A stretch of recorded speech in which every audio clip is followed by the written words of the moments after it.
Hi, this is Michael Buffer, and welcome to the BoxHard Podcast. Hello, everyone. This is Mikey Garcia.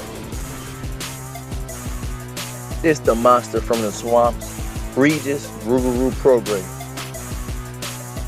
Hey, what's up? This is King Carlos Molina, former IBF World Champ. This is Michael, the Bounty Hunter, 2012 Olympian and your people's champ. This is Charlie Edwards, flyweight champion of the world. This is Fast Eddie Chambers, and you're listening to the BoxHard Podcast with my main man, Joey Coastman.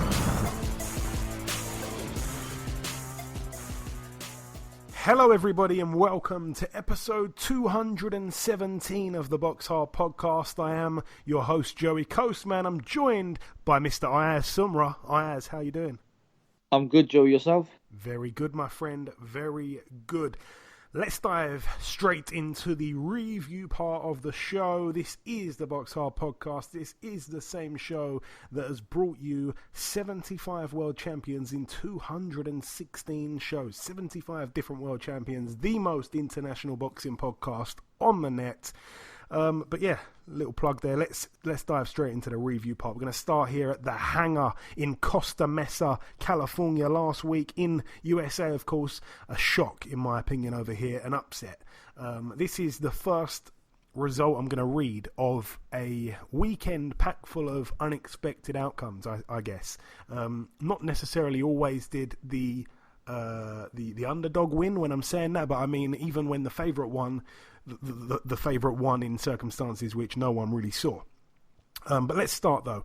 Yves Ulysse Jr., a guy who had it in him to beat Cletus Seldin very handily. 18-1 was he going into the fight. Obviously, the one loss was real controversial. The way he beat Cletus Seldin, who's a good fighter, made me think, do you know what? He has got a lot of promise, Yves Ulysse, and I just liked his attitude and stuff. I had him down as possibly a future world champion.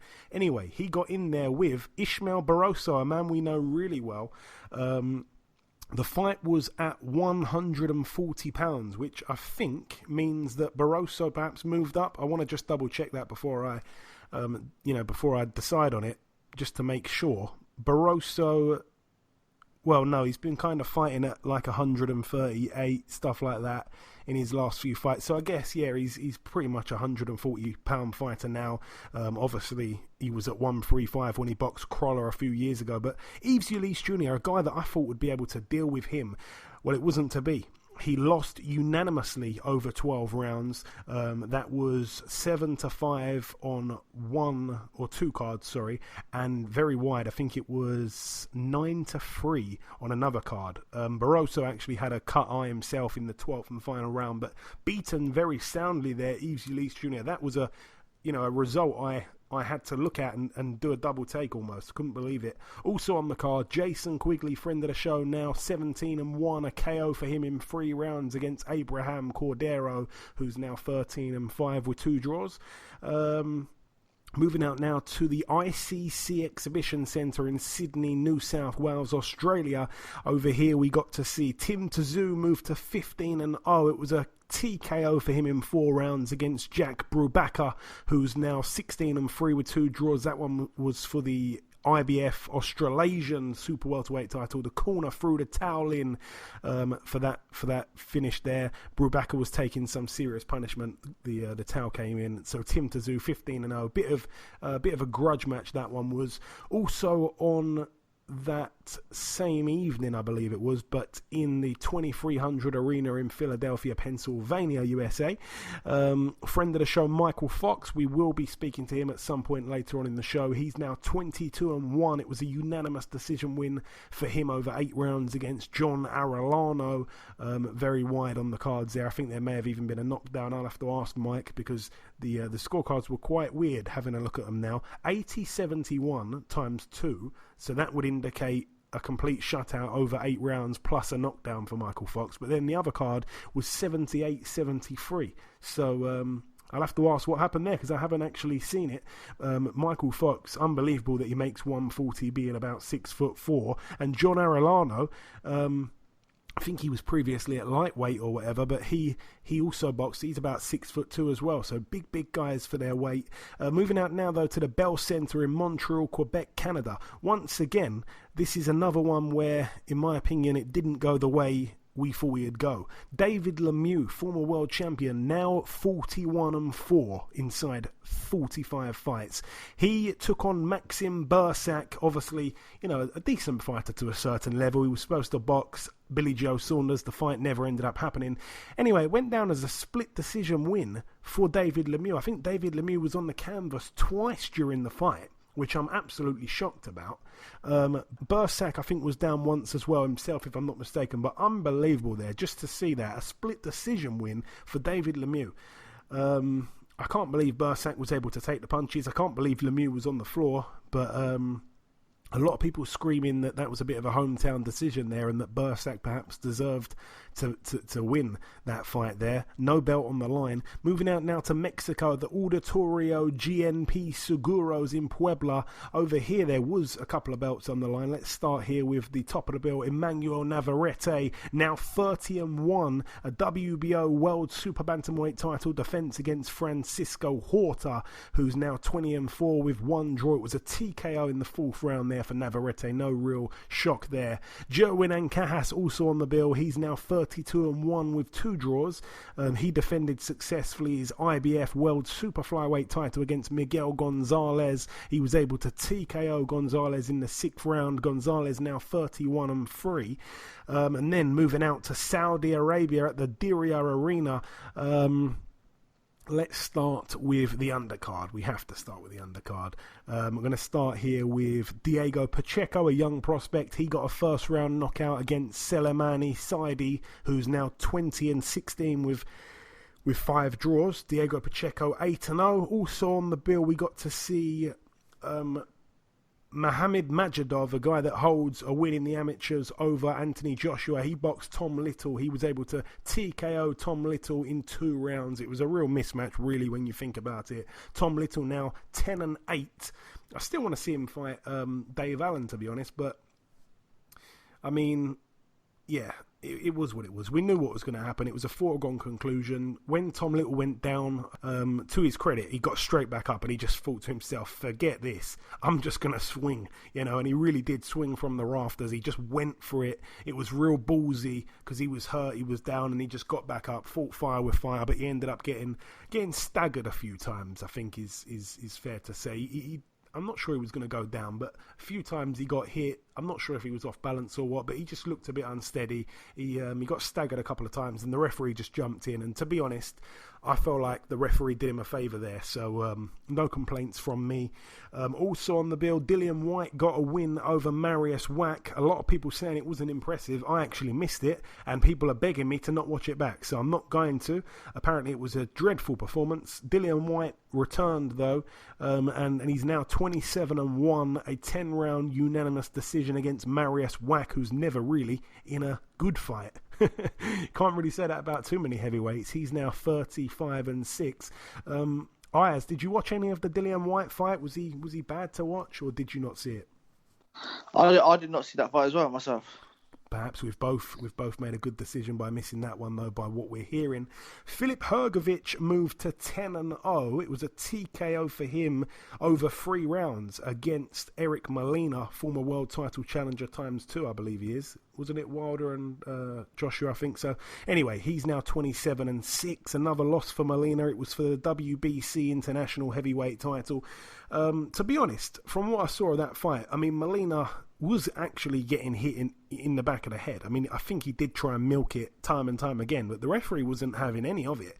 And I felt like it was a little bit harsh. And the final punch, I mean, he clearly got hit in the back of the head, and he went down, and the referee again just started counting and ended up counting him out. So, I mean, a little bit controversial, but, it was what it was. There was no real sympathy from the ref, who I thought had a bit of a bad performance, honestly. But, I mean, he was probably looking for a way out anyway, Eric Molina.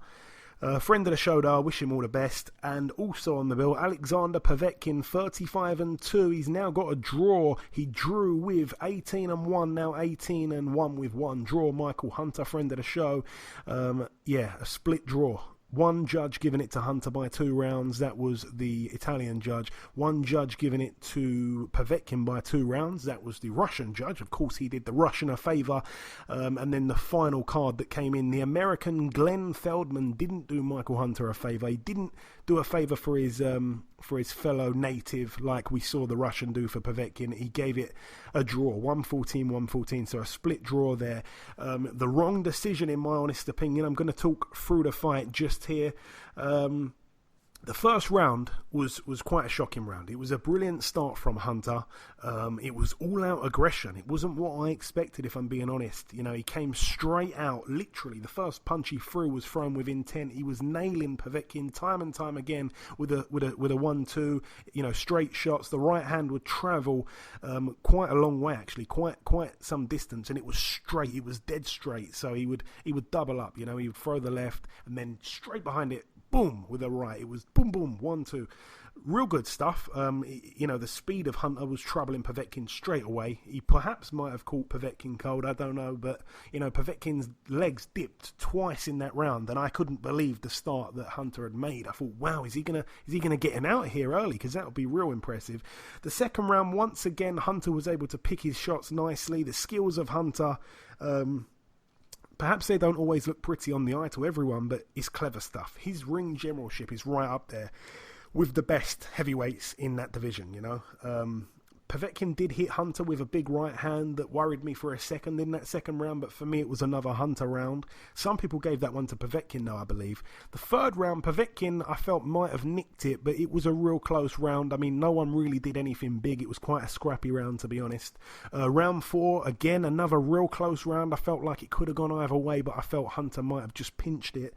The fifth round, Hunter actually got nailed with a big right hook from Povetkin. Povetkin caught him with the same shot twice. It was a finishing shot of a combination. He'd load up with his left hook, which we know, you know, he really does load up with that left hook.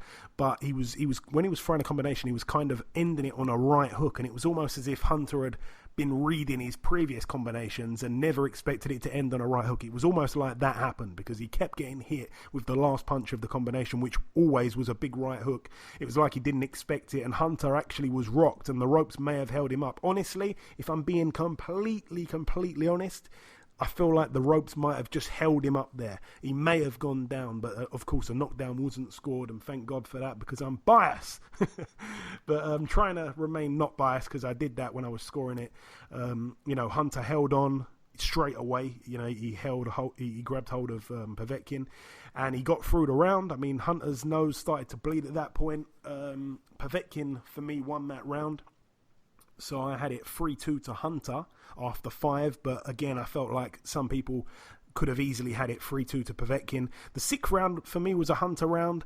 You know, he got back to his boxing, thank God for that, and he really utilised his jab, which he perhaps neglected in the previous 2 or 3 rounds. He started to jab very nice to the head and body. Brilliant jab to the body Mykal possesses, honestly. It's a shot that you don't see heavyweights throw. It's Mayweather-esque, but he's a big guy. Round 7, for me, a Mykal Hunter round, a good action round. You know, Hunter started off boxing smartly again in the beginning, and when he did that, Povetkin was second best 24/7.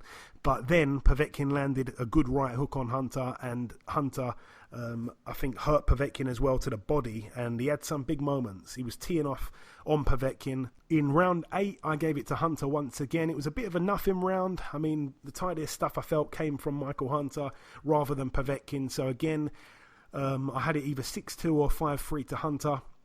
And then going into the final 4 rounds, round 9, a close round. Could have gone either way. Povetkin looked really tired. Again, though, I still felt Hunter might have just done enough to grab it.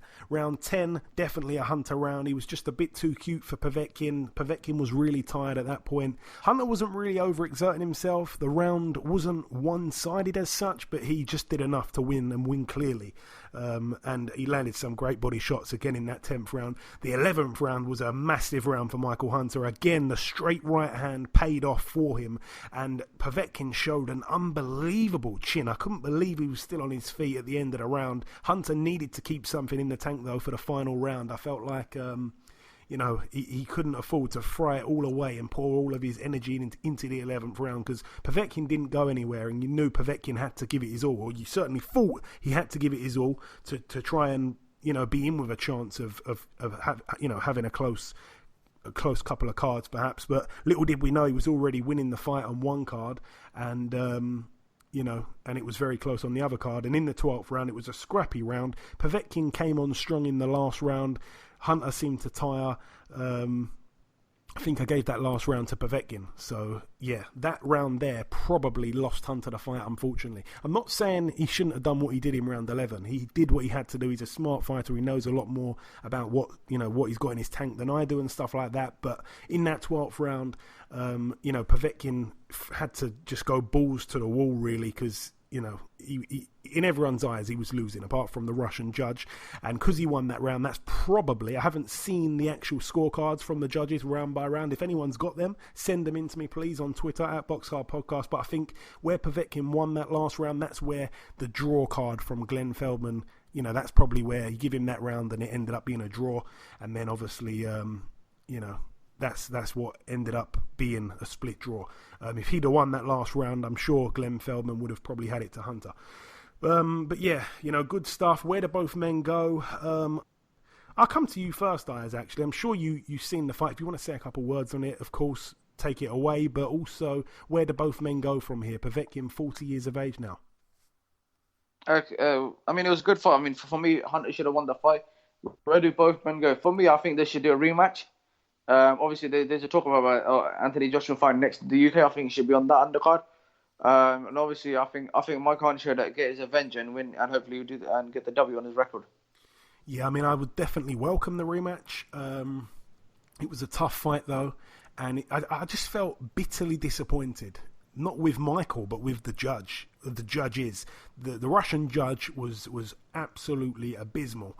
The American judge, like I say, didn't do Mike any favours. I felt like he had it way too close. My final scorecard I was torn on a round. So I either had it 8-4 to Mike or 9-3. And I swear on my life, I was trying to be as fair as could be. Again, I've said it there. There was a couple rounds which could have gone either way, but I gave them to Povetkin. So that's me being fair. But, it was what it was. These things happen. And I want to see Mike perhaps pushed on. Because I think the majority of people, including all the Sky commentary, everyone ringside, they all had Mykal Hunter winning. No one I've seen, not even one person I've seen on Twitter or anywhere, had the fight to Povetkin. So for me, Mike won the fight. I want to see him pushed on. And it was some kind of eliminator, I believe, for the WBA. So I'd like to see them try and push him up in the rankings, even though he officially didn't get the win. But I want to see him in some bigger fights. But yeah, the rematch, I think he probably would want it again because Mike is crazy in a good way. But yeah, if it were to happen again, I think he wins in better fashion. I think he doesn't get too involved. I think when he was boxing, he was just in control. And as long as he doesn't give Povetkin a chance to mix it with him, then he wins, for me, quite clearly. So, we'll leave that one there. All the best to Mike going forward. And let's now talk about the main event, Ayaz.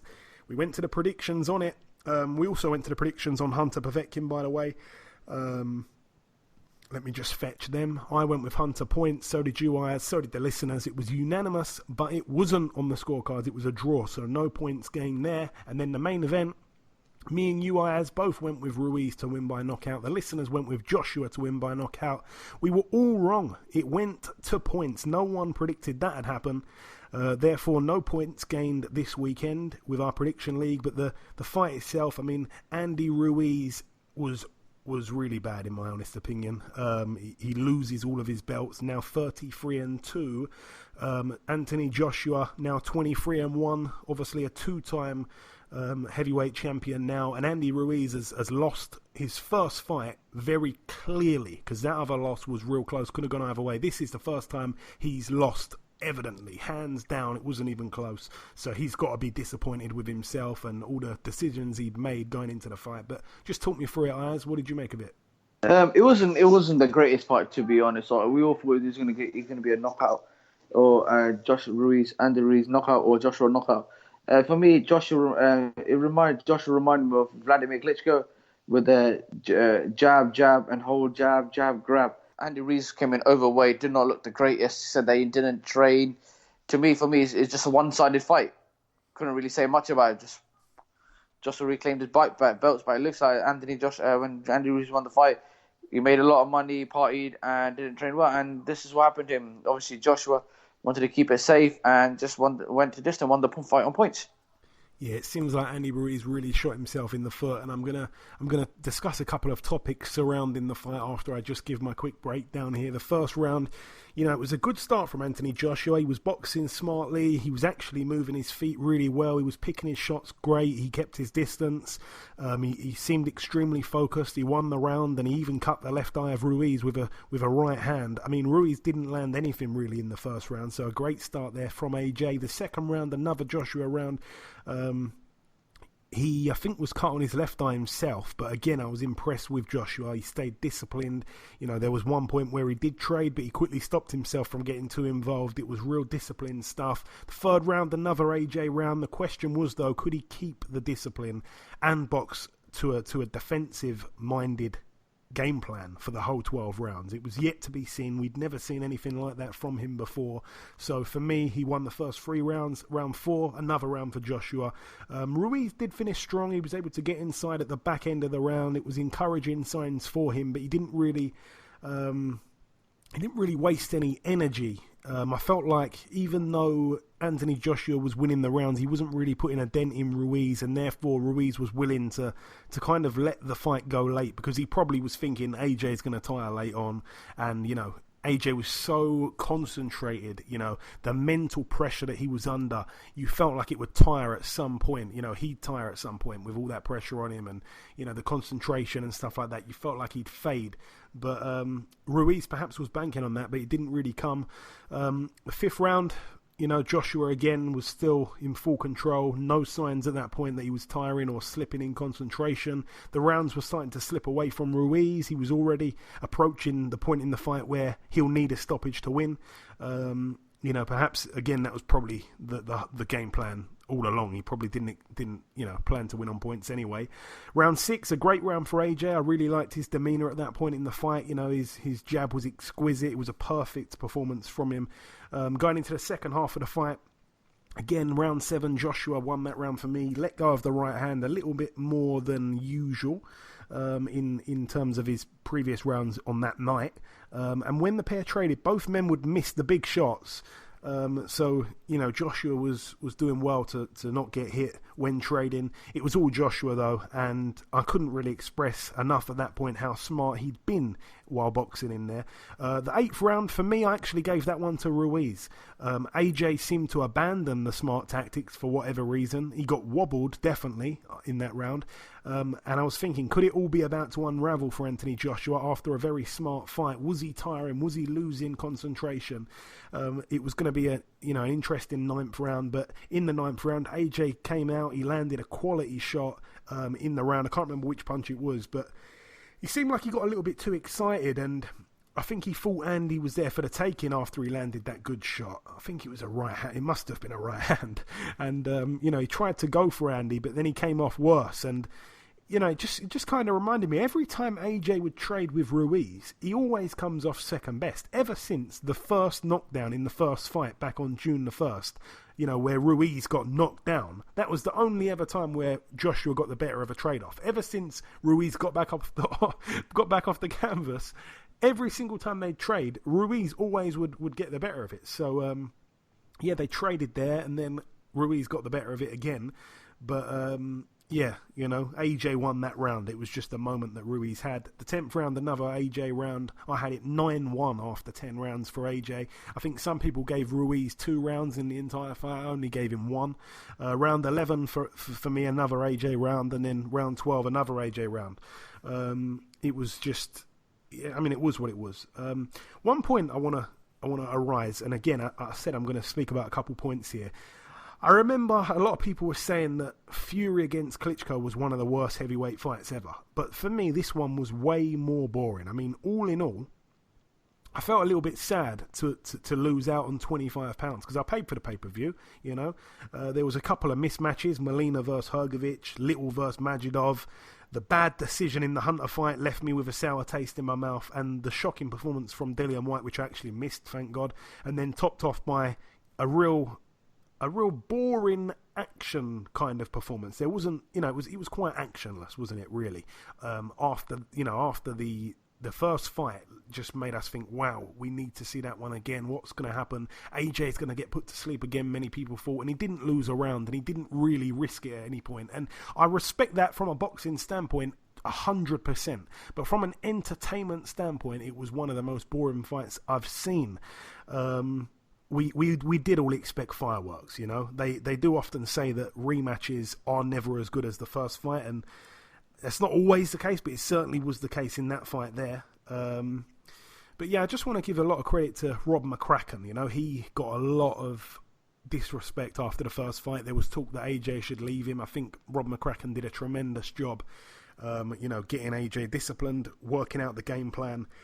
And like I say, no one has ever beaten Andy Ruiz in that much of a dominant fashion, certainly since he's been a professional.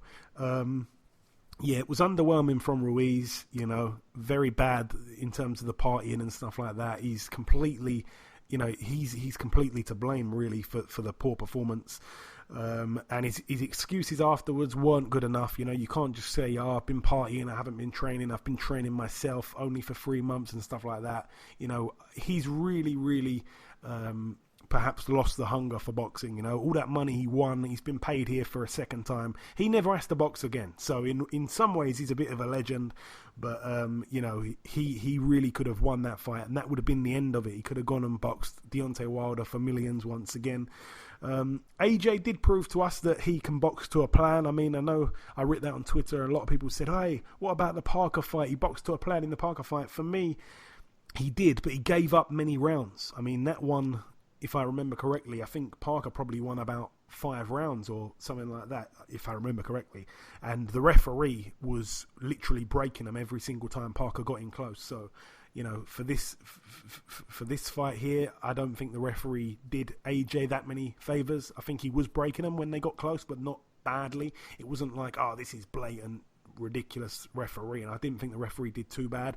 And AJ wasn't holding every single time. I know that you touched on it. It was a little bit Klitschko-esque, but it wasn't excessive. I don't think there was a point where you could say, hey, the referee's got to take a point off. Whereas in the Parker fight, I think he was holding too much, Anthony Joshua. So it can be a skillful thing to hold at the right time, but not excessively. But again, boxing fans, you know, they do have short memories, and I'm not saying that, you know, directly to the listeners here. I'm saying it about myself as well. We all have short memories. Mine's probably shorter than everyone's because my memory in general is absolutely dreadful. But we've got short memories, and we look at this, well, not me in particular, but some people look at this and say, Anthony Joshua, oh, he'd get knocked out by Wilder. Listen, I thought he'd get knocked out by Wilder anyway, ever since quite a while now I've had that thought. I can't remember when I changed my mind. I thought originally that AJ would win that fight should it happen, but now I think Wilder knocks him out, and it's not just because of that performance there, but a lot of people now are saying it based on that performance. For me, he actually showed us another side of his game, you know. He can box disciplined for 12 rounds, and he never really looked tired, you know. He moved excellently. His feet were tremendous. I've never seen him move like that. He was glancing around like, you know, not like a heavyweight. He was glancing around like a middleweight, you know, and that was impressive. So he showed us another side of his game that we've never seen before. If anything, that makes him better because he's got 2 ways to box. He can bang people out, or he can just box very smart and box on the outside and keep dancing and moving. We didn't know he could do that. He's got that in his locker, and for me, that doesn't mean he's any less of a fighter than he was before the Ruiz fight, you know. He, if anything, has got another side to his game, as I've said a couple times in the last minute. So yeah, I don't think people should hate on him based on that performance. I think he won clear. He didn't get the knockout, but so what? You know, it's not all about knockouts in boxing. Look at Floyd Mayweather. It's about boxing smart, and he did that. Whether it was boring or not is another thing. Yeah, I still think, you know, Fury and Wilder sit above him there, and obviously the ring being as big as what it was absolutely huge. I mean, that was crazy that Andy Ruiz actually agreed to a ring size like that, but that's his own problem there. But yeah, again, just I don't want to keep banging on about Fury, but his win against Klitschko for me was way more exciting. But all in all, AJ did box very clever, but the fight from an entertainment standpoint, it didn't live up to expectations. It wasn't as dramatic as the first fight at all, nowhere near. So yeah, it is what it is. But back to the other fights, we are going to leave Saudi Arabia and now go to the Polideportivo Vicente Trueba in Torrelavega, Cantabria, Spain. Over here, Kiko Martinez, former world champion, picked up win number 40. He's got 9 losses and 2 draws. It was a points win over 10 rounds against Alexander Caceres, who's now 16 and 11.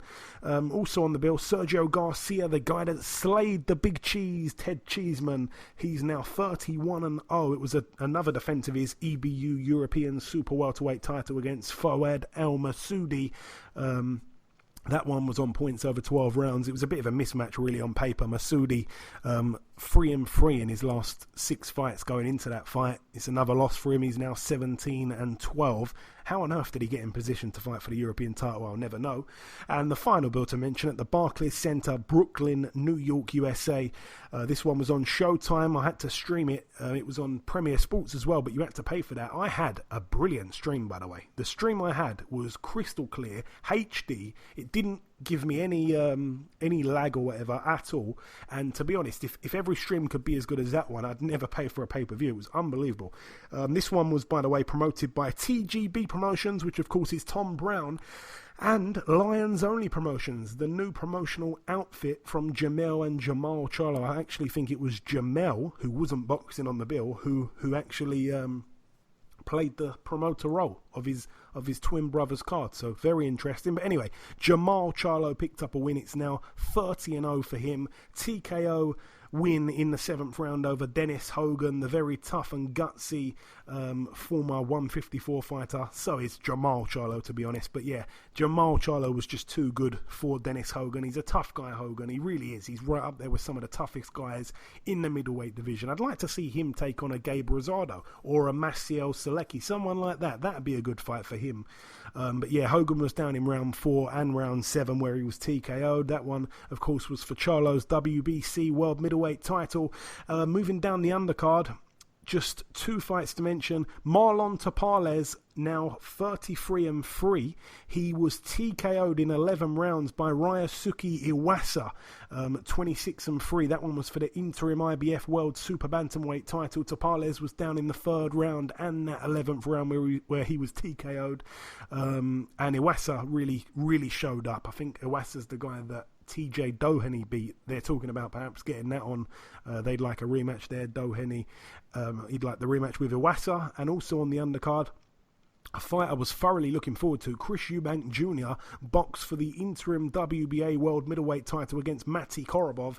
I felt like, Korobov was worth a punt on points. Well, freak injuries happen, few and far between, but when they happen, especially on the big stage, it is just so shocking. It's happened time and time again. I remember like Terry Flanagan against Jose Zepeda. This was pretty much the same kind of stuff. Mati Korobov, after the first round, he seemed okay. Then in the second round, he dislocates his left shoulder, and that was it. So it ended with a TKO in 2 rounds for Chris Eubank Jr. So he's won the belt. He's now 29 and 2, but not the American debut he would have been hoping for. Mati Korobov, very, very unfortunate career I feel like he's had. Brilliant amateur, turned over, tricky southpaw. He was knocking people out, I think, early on in his career. He was winning the fight against Andy Lee till he got knocked out. He probably should have got a win against Jamal Charlo. He lost controversially on points, and then here, another big fight for him as he's getting up there in age, and he loses because he dislocates his shoulder. So he has been plagued with bad luck. Hopefully a quick turnaround for him, or that could perhaps be the end. We want to see Chris Eubank Jr. perhaps moved up, and they're talking about him and Jamal Charlo. I'd like to see that. Definitely, I'm all for that one. But that is it, though, for the review part of the show. Just before we wrap up part 1, the final thing to do is to welcome our very first guest. Ladies and gentlemen, please welcome the top super lightweight contender. It is, of course, Mr. Mykal Fox. Mike, welcome back on the show. Thank you for having me once again. Thank you for having me. Always a pleasure, Mike. So we last spoke back in August. I think it was just before the UD Bernardo fight, actually. Just a word on that one for those that didn't see it. How did that one go for you, Mike? We got a unanimous decision, 10-round, pretty much landslide, shutout, 100-90. Everything went smooth. Everything was clicking on all cylinders. Everything just good camp, great fight. Everything just went great. And again, you've been pretty active because you just grabbed another win on the weekend against John Arellano. Talk us through that one. That was the 8-rounder just to finish up the year in Philadelphia. I put him down. I sort of knocked down. He was tough though. He was tough. He got up fighting harder than he did when before he got knocked down. So shout out to Johnny Arellano. Yeah, because I've seen the scorecards, 80-71 twice. Now that would obviously indicate that you won every round and scored a knockdown. But then there was another scorecard, 78-73, and I was thinking, what on earth happened there? So yeah, I'm guessing that judge must have given Arellano 2 rounds and something like that. Anyway, it was a bit confusing when I read it. Yeah. Well, he came to fight. He did come to fight. So I figured 2 rounds. He probably could have got 2 rounds somewhere in there. I mean, I watched the fight a couple of times. We exchanged it. I took a few shots on the way to my victory. So it wasn't too crazy. Okie dokie. And of course, your brother Alantez, he's got a big fight coming up December 21st in London against Liam Williams. We had Alantez on last week's show. How do you see that one playing out, Mike? I'm sure you've done a bit of homework on Williams as well. Yeah. Well, Liam Williams, he's tough, and he's got good names on his resume. I think if as long as Alantez uses his height the way he's supposed to, I think. I'm not gonna say he's gonna have an easy time in London, but it's gonna be easier for him to secure a win. The height difference, my brother's movement, and a good sharp jab. I think that'll give Liam Williams a lot of trouble. We are going into hostile territory, so we have every round has to be decisive. And whether it goes the full distance or it ends early, regardless, he has to be decisive, especially actually if it goes to decision. So, we've just been working hard. Ted has been excited for this one. He's had plenty of time to prepare. With the last couple of fights have been on short notice, so I think you'll see a better Alantez Fox than we've seen recently. Not to say that he's looked bad, but if you thought he looked good. He's hoping to look better than that. Cannot wait for that one. Obviously, you're making the trip over as well. You're gonna get a big thick jacket before you come. Yeah. I hope I got a couple coats, man. So I got one. We get some cold winters over here. So on our side of America, we get some cold winters. So I think I'll be fine. And I want to get your reaction to Anthony Joshua's win over Andy Ruiz Jr. on the weekend. Obviously, some people are criticising, some people aren't. How was his win perceived over there in the States, Mike? I think it depends on just who you ask. I looked on Twitter. I follow a lot of different fighters. So I'm hearing some people say boxing clinic. Some people are saying he fought scared and whatnot. I mean, my thing is, and the adjustments he made, I mean, we all knew he couldn't go in the same way. We knew he couldn't go in the same way. So, what exactly did y'all want him to do? Those who said he fought scared.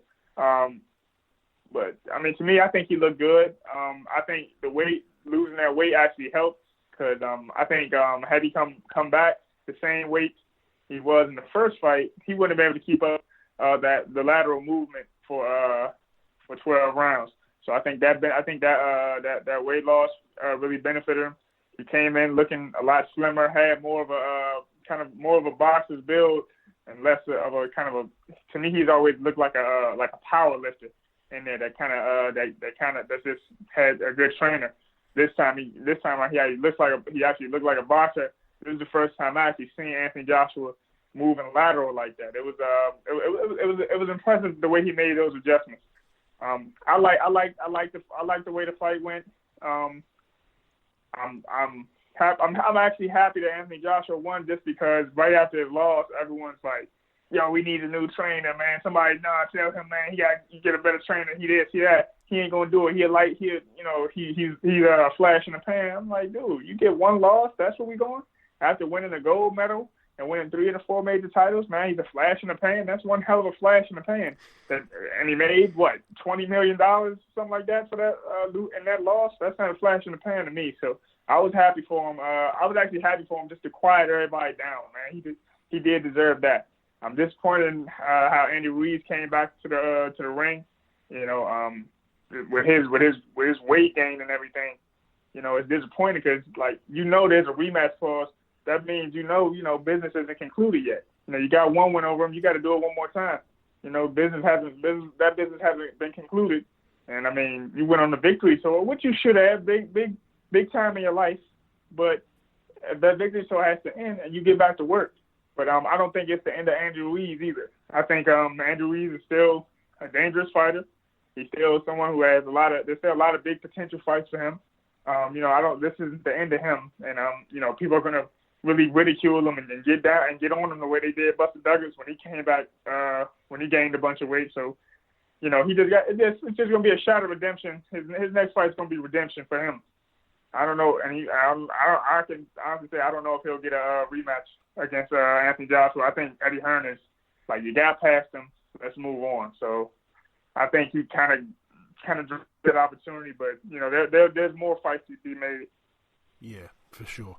It'd be interesting to see both men's next move. I think, I want to see Andy Ruiz back, in a big fight, because after he lost to Parker, he just disappeared off the face of the earth, and any other fight that he has after this one's going to be such a drop down in level in terms of the payday and stuff like that. I hope he doesn't disappear again. But since we last spoke, Mike, Regis Prograis and Josh Taylor unified their world titles. Of course, Taylor ended up getting the victory on the night. Do you identify Taylor as the best fighter at 140, or do you believe Jose Ramirez is? It's surely between those two. Well, yeah, it's definitely between those two. If I had to choose, I like Josh Taylor's fight style a little better, but you gotta respect Jose Ramirez. It's hard for me to say, to be honest. I can't really decide between the two. They should just fight, and when the winner becomes undisputed, then there's no real debate. I think they're going to be a great fight though, because Josh Taylor, that was actually only the second time I've seen him fight, and I didn't. I really appreciate it. How he used his technical skills. He used his technical skills to really best Regis Prograis' athletic abilities. So I think that's what that fight kind of boiled down to: technical ability versus athletic ability. Josh Taylor, he kept it pretty simple. Using his jab, bring the left hand. When Regis Prograis tried to get inside, he showed that Regis that he wasn't going to let him muscle him around. So. That was a damn good fight. And Josh Taylor's a damn good fighter. Yeah, for sure. Obviously, Ramirez has to get past Victor Postel, which won't be an easy task. That one takes place in China in February. To be honest, in my opinion, that one could go either way.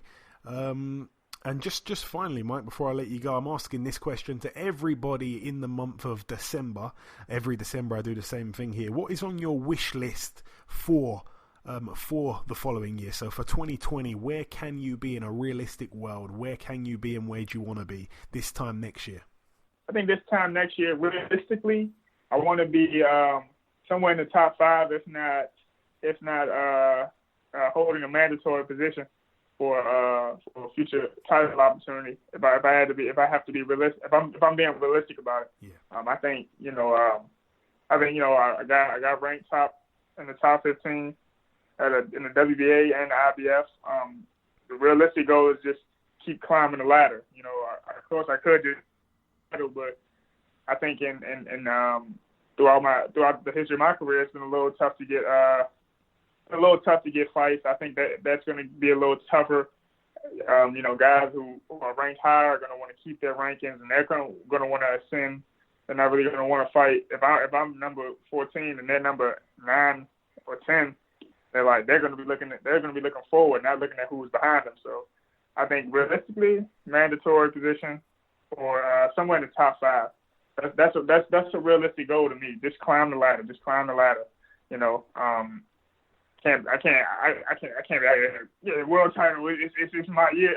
I'm looking to have a big year in 2020, but realistically, I think a world title will come 2021. Yeah, I think that's fair to say. Early 2021, but not yet. But yeah, that's the realistic amount. The optimist wants by the second half of the year, I'm somewhere fighting for a bigger. Yeah, I think that's a fair enough, realistic goal. I of course hope that you get there.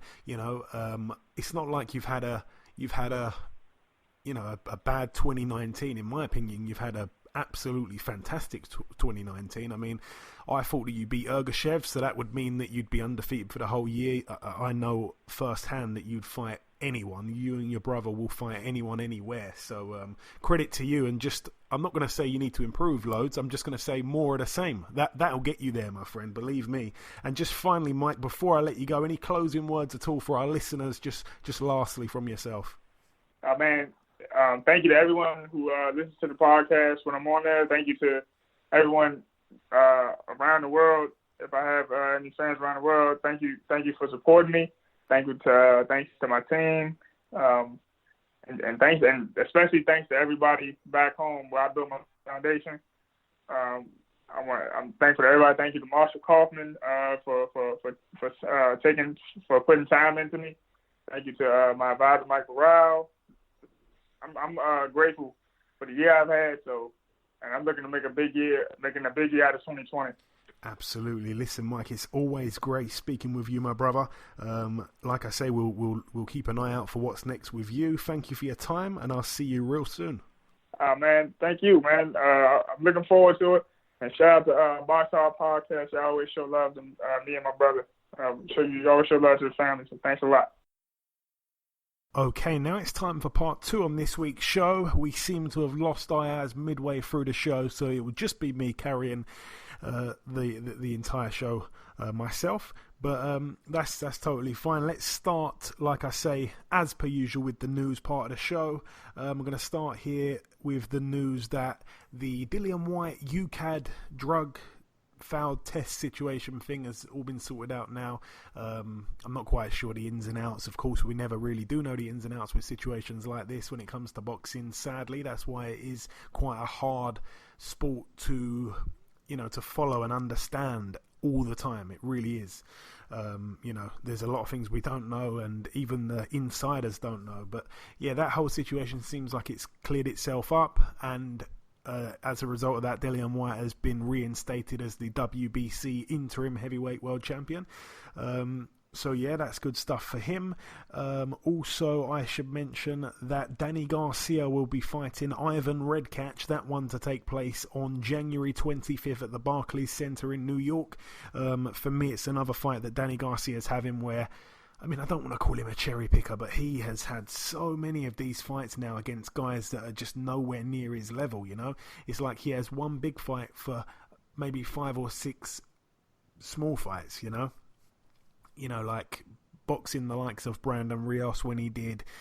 There's so many names, your Rod Salkers. He's just boxed so many guys that I've really not been interested in watching him against, but he does this once again here. Also, I should mention former world champion Rob Brandt. He is now linked up with Terence Crawford's trainer, that is Red Spikes and Brian Bomack. They now train Rob Brandt along with, of course, Jamel Herring and the rest of the gang. But anyway, Rob Brandt returns on the Hart versus Smith Jr. Jesse Hart, Joe Smith Jr. undercard. He takes on Habib Ahmed, who of course we saw in a big fight. Who did he box? He boxed someone recently, didn't he, for the was it for a world title? Definitely saw him against someone, can't remember who it was now. But yeah, that is it for that. I believe that is pretty much all the news that I have for you. Yes, it is. So let's move on now to the preview part of the show. We're going to start here at a card that actually takes place later today at the Pabellón de la Vall de Hebron in Barcelona, Catalonia, Spain. We're going to start here with friend of the show, former world champion David Avanesian, 25-3 with a draw. He's in a 12-rounder against Jose Del Rio, 29-8 with one draw. Also Sandor Martin, 35-2, a little bit of a padded record. He puts his EBU European super lightweight title on the line against our very own Joe Hughes, former holder of the belt. Both men have boxed and lost to Anthony Yigit. But it should be decent there in Spain. 17-4 with a draw, Joe Hughes. Moving out now to Friday, tomorrow, at the Manez in Vladikavkaz in Russia. Fedor Chudanov, 21-2, former world champion. He takes on Hassan Endam, obviously friend of the show, 37-4. That one actually may not be the best fight. Stylistically, it may not be the most action-packed fight, but I actually like fights like that. I think that's an evenly matched 50-50 type of fight. Moving out now to a venue called Planet Ice, my type of venue, in Cheshire, United Kingdom. Over here we get to see Kamil Sokolowski, 8-15 with two draws. He takes on Josh Sandland, who's 4-1 with a draw. This is some kind of heavyweight tournament. It's over 3 rounds, so I'm guessing the whole tournament unfolds and ends on the same evening. Jay McFarland, I think from Scotland, 10-4. He takes on the undefeated 5-0 Mark Bennett. Jonathan Palata, 7-0. He's in a 3-rounder, of course, against Danny Whitaker, 2-0. And a friend of the show, actually, Nick Webb, 13-2. He's in a 3-rounder against Chris Healy, who's 8-6. So not the most highest level guys, not even really English level guys, but that could be quite interesting. Obviously, Kamil Sokolowski, it's good to see him in a tournament of this kind, because he's a real dangerous journeyman. Moving out now to the Plovdiv in Bulgaria. Some strange venues. We're gonna start though with this one here for the vacant WBA International Cruiserweight title. Tervel Pulev, the brother of Kubrat, 14-0. He's in a 12-rounder against Deshaun Webster, who's 12-2 with 2 draws. Also on that undercard, Bogdan Dinu, former opponent of Kubrat Pulev, I believe, 18-2. No opponent just yet for him. Moving out now to Germany at the Congress Centrum in Nordrhein-Westfalen. Over here, again, another friend of the show, Mark Demori, former opponent of David Hay. He returns against Laszlo Seen.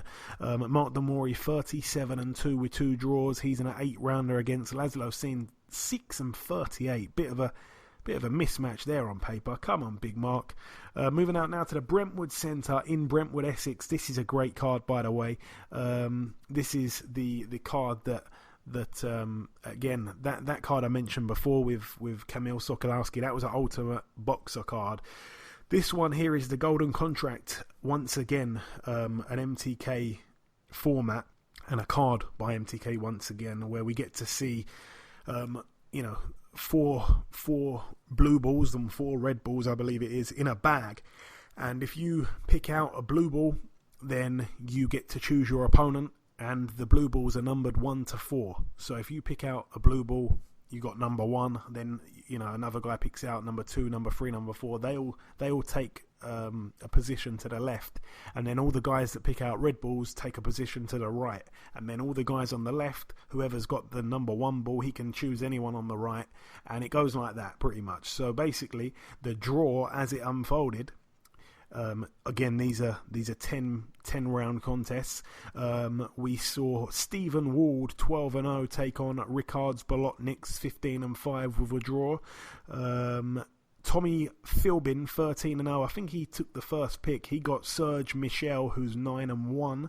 Andre Sterling, 10-1. Of course, the one loss came to Craig Richards in what was a great fight. He takes on Liam Conroy, 17-5 with a draw. That's a brilliant fight there, but perhaps the best fight of all. And it happened because everyone else had picked everyone else. So these guys didn't choose to fight each other. The last guy, the guy that picked number 4, the 4th blue ball, he he didn't have options. It had to be the last remaining guy. No one had picked Jose Burton, perhaps the danger man of the tournament, 24-1, and Bob Ajasaf had to take him. He was the last guy. So 19-3, Bob Ajasaf, both men former British champions. That one could be a brilliant fight. It's unlike the 140 tournament that they did with O'Hara Davies, and we wanted to see the guys.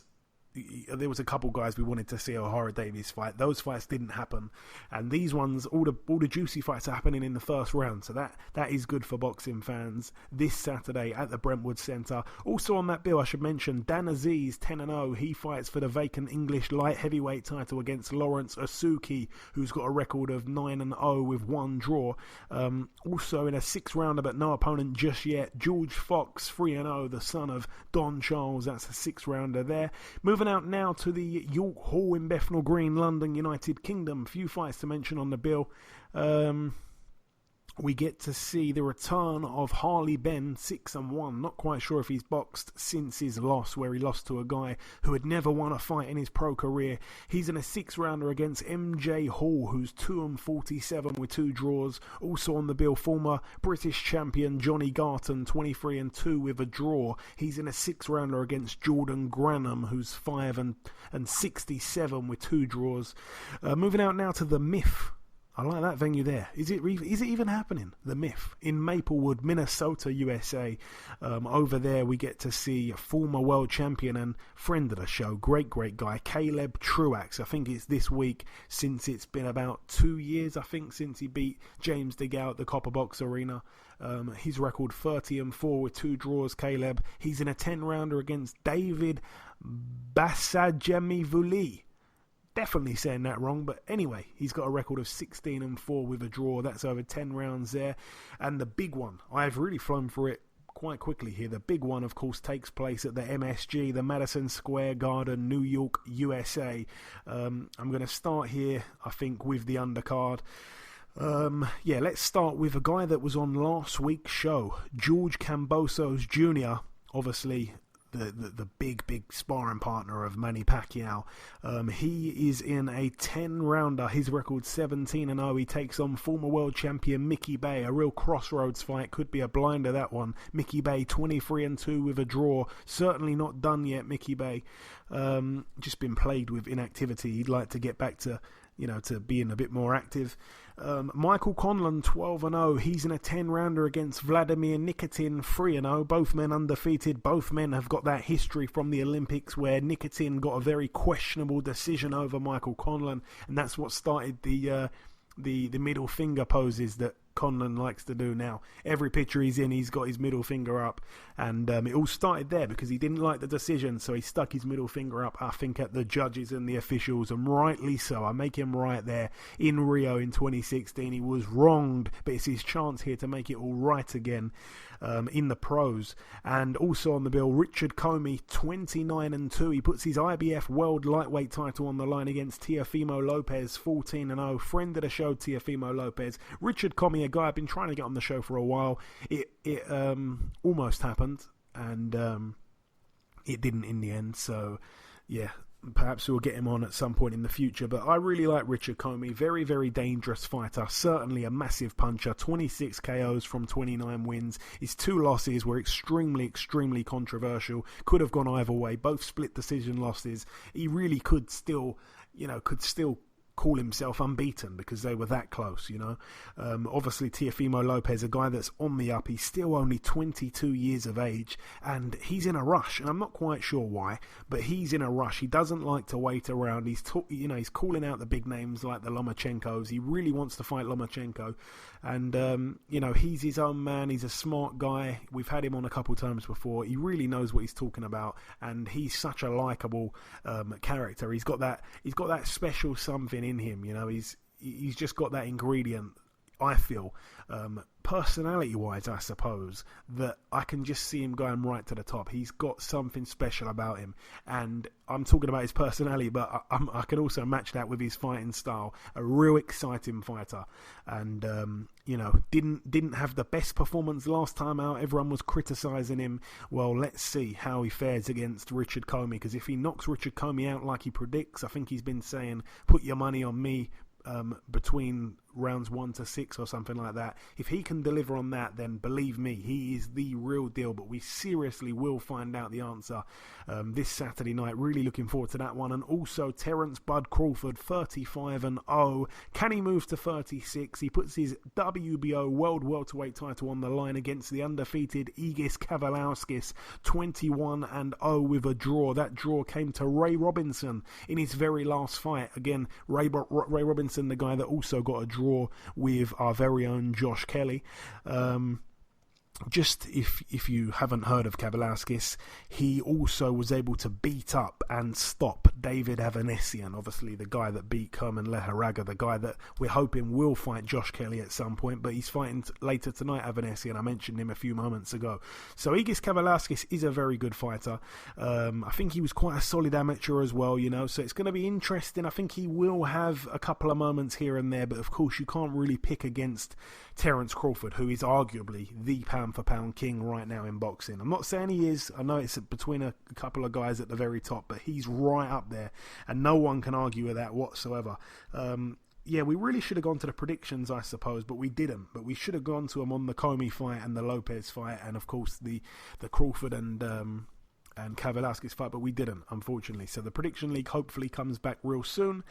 But that is about everything for the preview part of the show. Thank you for sticking with me while I've been talking to myself here. It has been a little bit easier knowing that someone is listening to this. So thanks for sticking with me for the preview part of the show. Just before I wrap everything up, the final thing, as always, is to welcome our second and final guest. Ladies and gentlemen, please welcome the former IBF Featherweight Champion of the world. It is, of course, Mr. Evgeny Gradovich. Evgeny, welcome to the show, my friend. Hi. Glad to be here. Glad to have you here, my friend. Glad to have you here. So, Evgeny, I want to ask you a typical boxing question to start an interview. How did you get into boxing in the very beginning?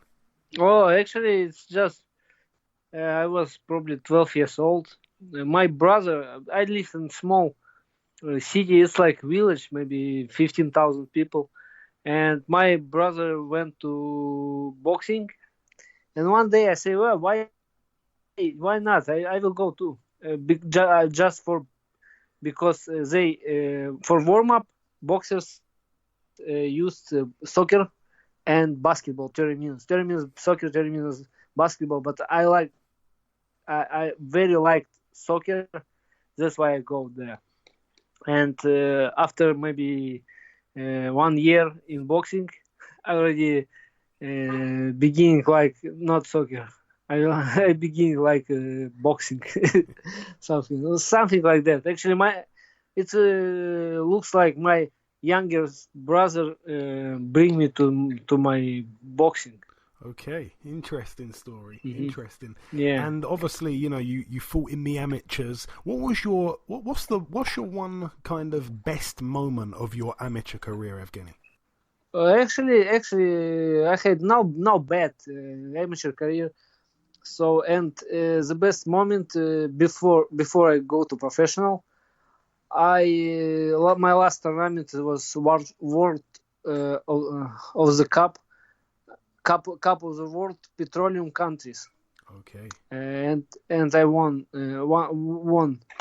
the tournament and go to professional. Okay, so you won the amateur tournament just before turning professional, and obviously. Yeah, just actually it was tournament was in December before Happy New Year.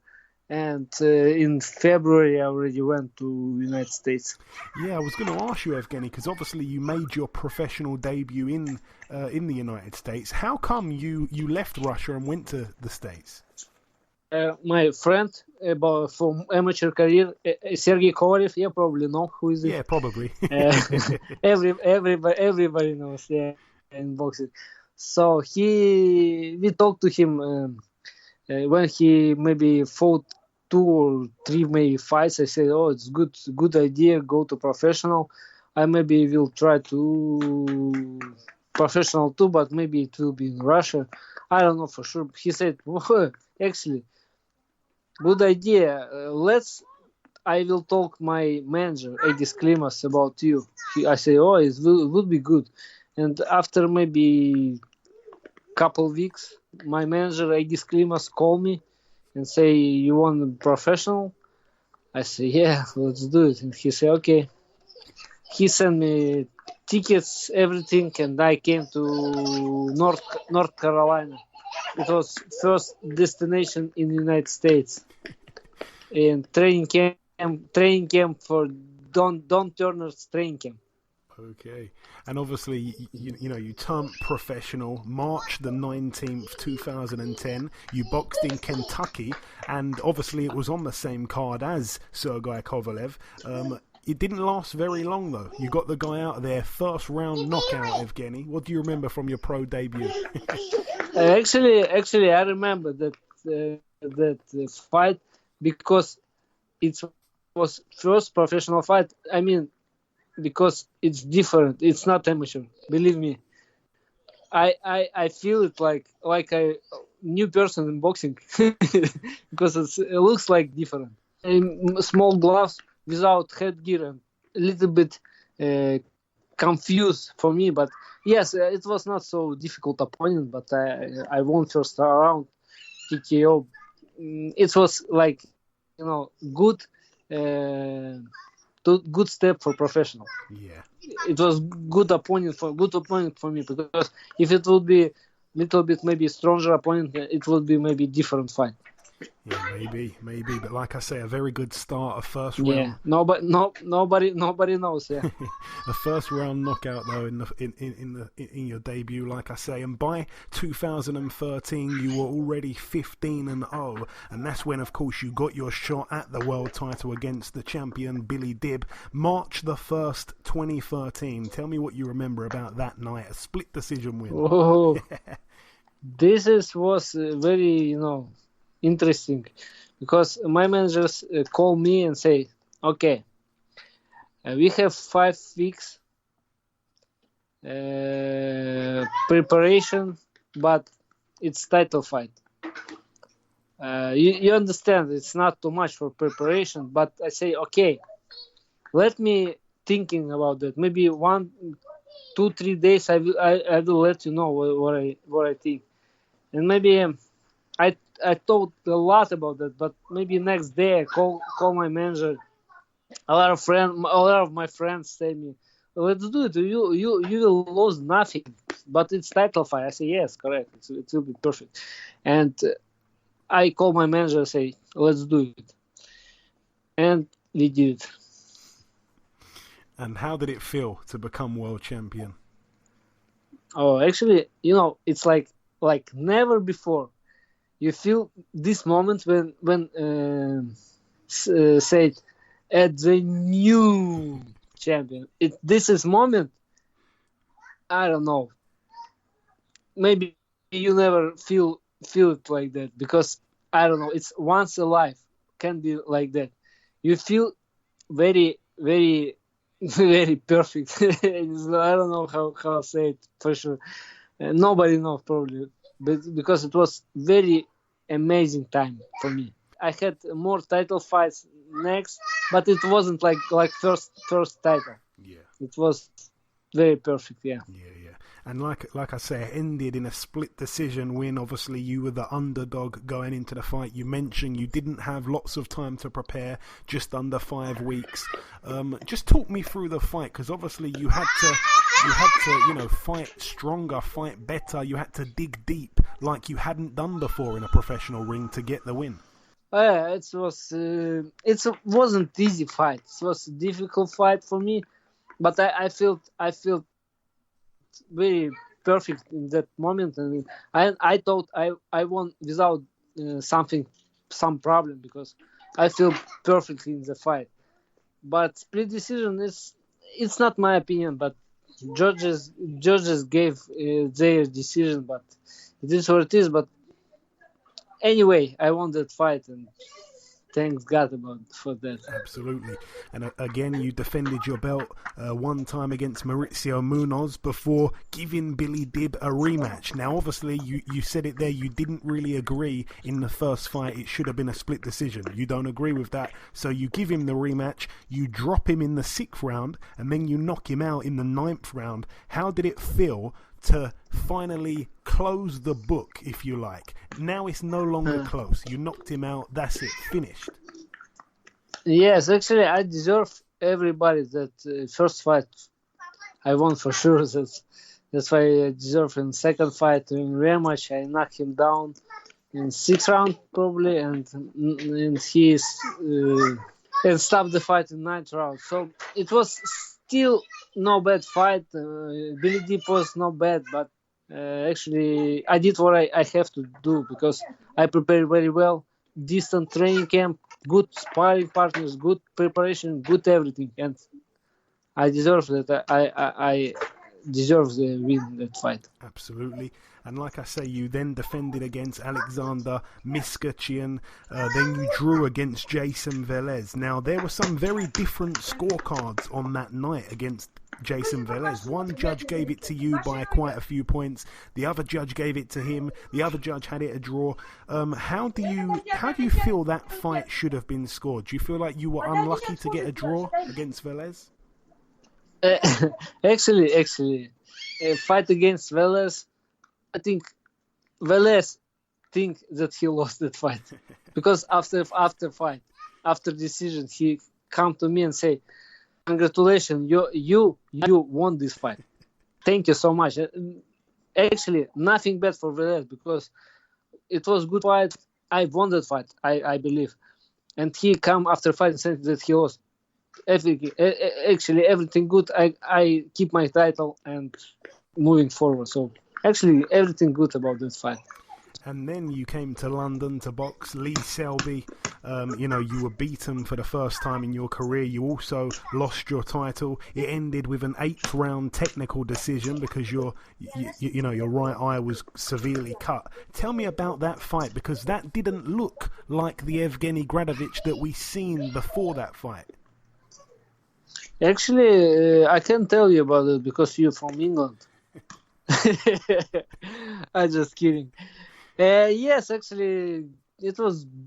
I don't know. For me, it was good fight. I feel good, and I didn't think I lost that fight. But anyway, any day, it was England and Billy Deep from England. But Billy Deep, Lee Selby, yeah. But nothing bad about that. I respect him, and he probably deserves the win. So nothing bad about that. But my opinion, I won that fight. But it is what it is. And obviously after life going. Sorry, go on. Uh-huh. Sorry, go on, Evgeny.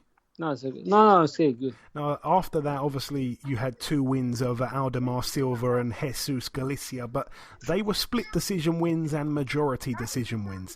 At that point, Evgeny, did you perhaps feel like maybe you were on the decline, perhaps? Because, you had the draw against Velez, but you should have won. You lost the technical decision against Selby. Then you get a split decision and a majority decision. Did you feel like maybe your best days were behind you at that point, or not? No. Probably that fight it wasn't perfectly for preparation, something like that, because I fought probably different countries. And I prepared one country and moved to different countries, maybe not acclimatization very well. And, I didn't feel perfect in that fight. But anyway, yeah. After that, I went to Russia. My 2 last fight was in Russia. Yes, first fight was probably Eusebio Sejo. I came 1 week before fight, and I don't know. I know everybody can say I'm not right and something like that, but I feel acclimatization was not very well because 1 week after when you travel from United States to Russia, it's very small time, and I won that fight, but it was probably split decision. Yeah, but my last fight, I prepared in Russia for 8 weeks, and it was perfect fight for me. My last fight. Yeah, my Hugo last Berrio, fight. that one. Yeah. Yeah. You mentioned, you missed out there, obviously, the fight against Oscar Valdez. Is that a bad memory looking back now? No, it's okay. It's not a problem. What did you think of that fight there? Because obviously Valdez is, he's a featherweight, but he could really punch for a featherweight. Probably the hardest puncher in the division, perhaps. Yes. It was a bad fight for me actually. He had good moments. I had good moments, but he knocked me down. Probably it was fourth round, but I didn't feel some dizzy or something like that. I stand and I feel good for keep going to fight, but judge stopped the fight. I disagree about it, but anyway, yeah, it is what it is. I just wish Oscar Valdez only best thing because he great fighter anyway. Yeah, for sure. It's my opinion, yeah. And like you said, you had the two fights, the two wins, the win against Osejo and Berrio, and then obviously after that, Evgeny, you were forced to retire from boxing due to... No, actually no, I didn't stop after that. I prepared for next fight. Okay, tell me. I prepared for next fight, yeah. It was mandatory probably for IBF eliminator. Okay. For super bantamweight, because after Oscar Valdez, I moved to 122. weight division, 122, and I already won title. Last fight I won two intercontinental titles, WBO and WBA.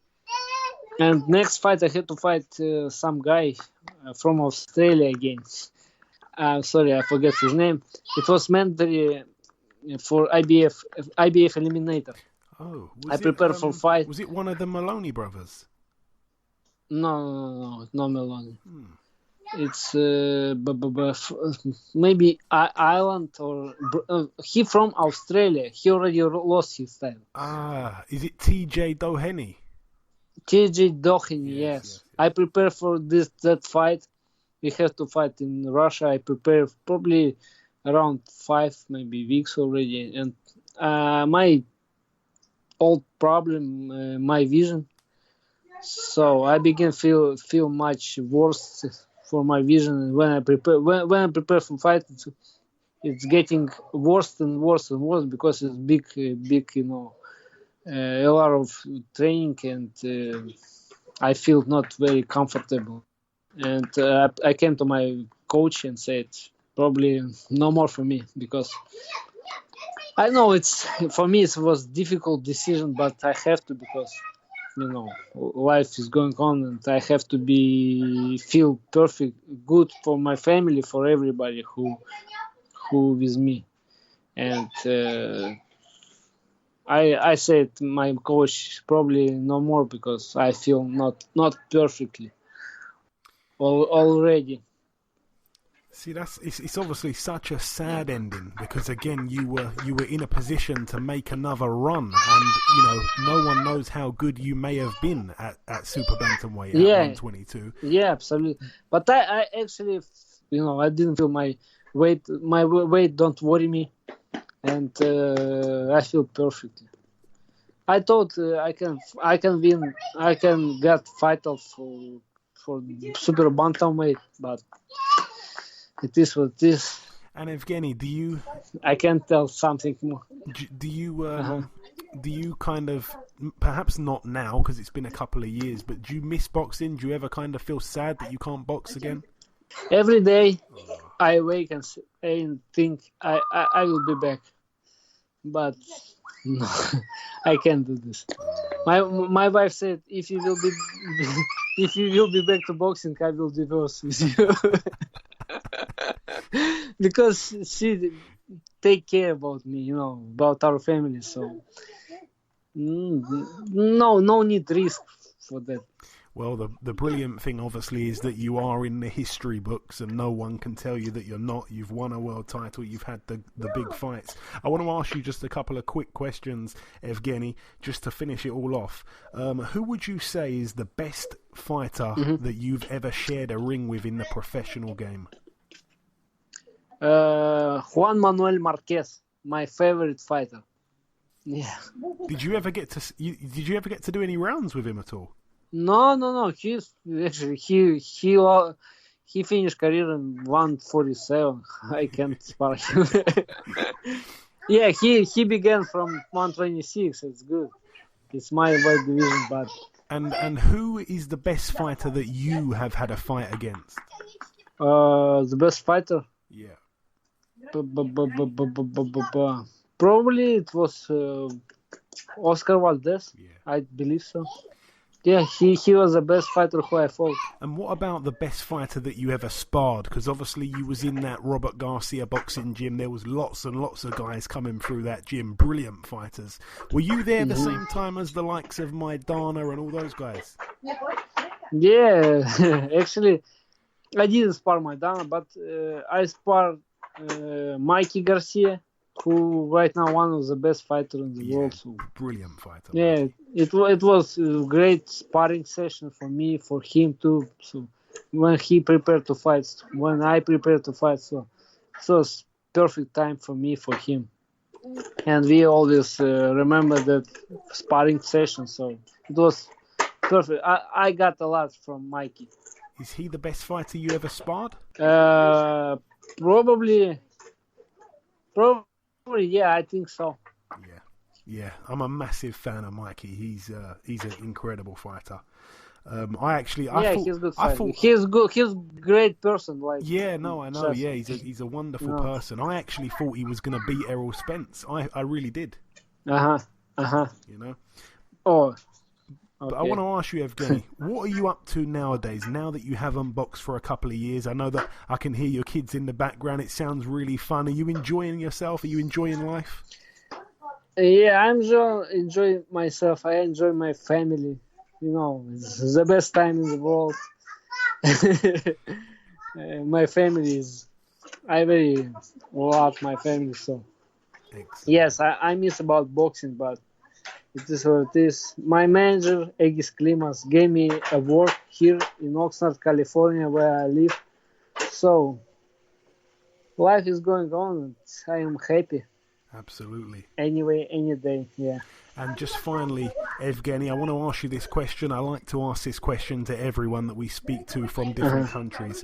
If I asked you who is your favourite fighter from the UK in history, who is your favourite British fighter? Okay, let me think, please. From UK, difficult question. I can help you with some names if you want. It will be perfect if you can. So you've got Joe Calzaghe, you've got Ricky Hatton, you've got Lennox Lewis, you've got Prince Nassim Hamed. Those guys, people always say. Yeah, you that's what you say. I want to say maybe Nassim Hamed because it's the same weight division. Yeah. But Lennox Lewis was the best fighter from United Kingdom. Yeah. I think so. Yeah, phenomenal fighter. He is still good person who I see in some boxing channels.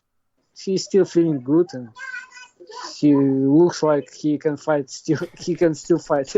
And Evgeny, just but Ricky Hatton is perfectly fighter. I think so because I like fight for fight. Some great boxing, but Ricky Hatton was like a warrior, great warrior. He just want to fight, don't think about some defense or something like that. That's why I like him too. Evgeny, just finally, obviously, I'm sure you know the UK boxing fans are massive, massive boxing fans. They love boxing. What is your final message to anyone that's listening to this interview from the UK that has been a fan of yours over the years? Oh, actually, I wish everybody all the best, Thank you, everybody who remember who is the Mexican-Russian, Evgeny Gradovich, for... thanks a lot for all boxing fans, for who like me, who hate me. Anyway, it's perfectly. And all people in the world, I wish all the best. Excellent. Evgeny, thank you so much. It's been a real pleasure speaking with you, my friend. I wish you lots of happiness. Have a great Christmas. Okay, a happy New Year, and I'm sure we'll speak again sometime soon. Okay, perfect. Thank you so much. Very. It feels like a little bit back to my boxing career. Thank you so much. Okay, and this wraps up episode 217 of the BoxHard Podcast. I've been your host, Joey Coastman. Ayaz Sumra has been his usual self, Ayaz Sumra. A massive thank you to our two guests on this week's show, the top super lightweight world contender, Mr. Mykal Fox, and the former IBF Featherweight World Champion, Mr. Evgeny Gradovich. Bit of a random interview, that one. I like to throw in a random name here and there. There's no more news to mention. There's no predictions, unfortunately, this week. Hopefully we will see that return real soon. I just want to end by thanking you all once again for listening to this week's podcast. Remember to tell a friend, to tell a friend, to tell a friend. Please leave us a review on iTunes if you do get the chance. They really do mean a lot, the reviews. And we shall see you all again next week. Enjoy your weekends.